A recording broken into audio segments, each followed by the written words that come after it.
Direct de la rencontre des entrepreneurs de France, les universités d'été du MEDEF, avec Aurore Berger, présidente du groupe Renaissance à l'Assemblée nationale. Bonjour Madame la Présidente. Merci d'être avec nous. Depuis hier, la Première ministre, les membres du gouvernement, les personnes qui se succèdent sur les tables rondes évoquent beaucoup le sujet de la sobriété énergétique, forcément la lutte contre les règlements climatiques, on a vu ce qui s'est passé cet été, et l'inflation. Comment vous allez vous emparer de ces sujets dès la rentrée parlementaire ? Il y a plusieurs sujets sur la question de l'énergie, à la fois la question des prix, les prix payés à la fois par nos entreprises et par les Français. On a mis en place le bouclier tarifaire jusqu'à la fin de l'année, qui est un effort très très conséquent de la part de la France pour éviter d'avoir des augmentations de factures de 30 à 50% des tarifs de l'énergie, et voir comment on peut continuer évidemment à protéger les Français. Et puis il y a la question des risques potentiels de pénurie, du fait de la situation qu'on connaît, notamment la question du gaz russe.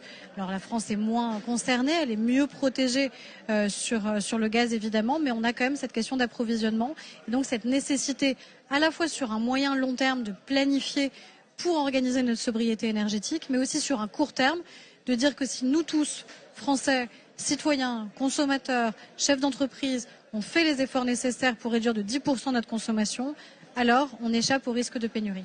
Vous sentez les chefs d'entreprise prêts à faire cet effort ? Je crois qu'ils sont concernés évidemment déjà. Il y a deux choses. Il y a à la fois la pression citoyenne et la pression des consommateurs qui fait que de toute façon ils savent qu'ils doivent aller dans cette direction-là et ils y vont déjà. Et quelles que soient les tailles d'entreprise, on voit bien à quel point elles ont verdi non seulement le discours mais les actes de manière très, très concrète. Et puis il y a cet enjeu conjoncturel encore une fois de pénurie.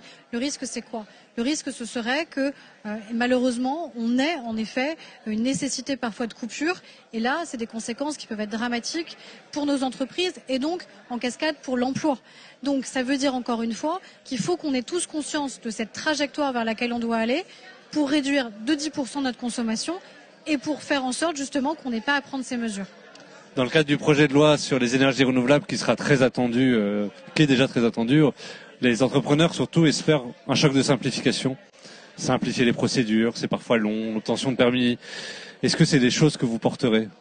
Alors je me méfie toujours du mot simplification parce que souvent quand on promet la simplification, à la fin ça crée de la complexification. Ce qui est certain, c'est que si on veut avancer et accélérer en fait sur les énergies renouvelables, alors ça veut dire qu'il faut aussi accélérer sur les procédures qui permettent de mettre en œuvre et de déployer les énergies renouvelables dans les territoires.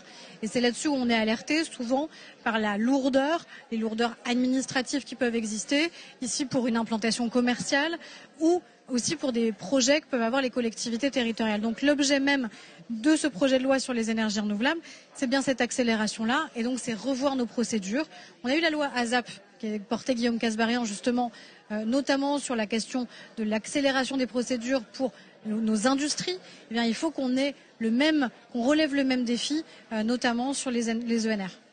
Et il y a aussi ce fonds d'1,5 milliard pour les collectivités, ce fonds vert dont on attend un peu les modalités. On sait qu'il sera dans le budget 2023. Vous pourriez nous en dire un peu plus ? Vous savez, aujourd'hui, il y a des fonds d'investissement qui existent au bénéfice des collectivités. Elles sont habituées à les utiliser. Il y a les dotations de l'État, il y a eu France Relance. Le fonds de relance, il y a France 2030 aussi. Donc elles sont habituées à répondre à des appels à projets. L'objectif, c'est quoi ? C'est que l'État, plutôt que de financer le fonctionnement des collectivités, accompagne les collectivités sur les défis d'investissement qu'elles ont. Et donc typiquement, on va aborder la rentrée scolaire, bien rénover un groupe scolaire pour faire en sorte qu'il soit plus respectueux de l'environnement et aussi plus économe, que les enfants aussi tout simplement ils soient mieux parce qu'il y a des îlots de fraîcheur.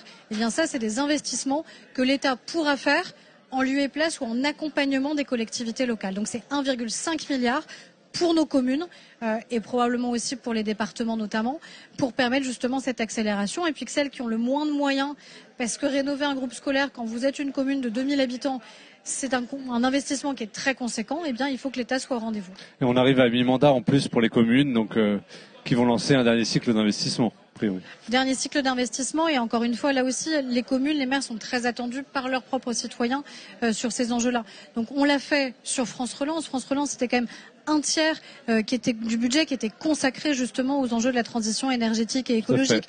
L'État le fait évidemment sur ses propres bâtis, mais il faut évidemment accompagner les collectivités locales pour le faire et être aussi beaucoup plus innovant sur les mobilités, innovant sur le bâti.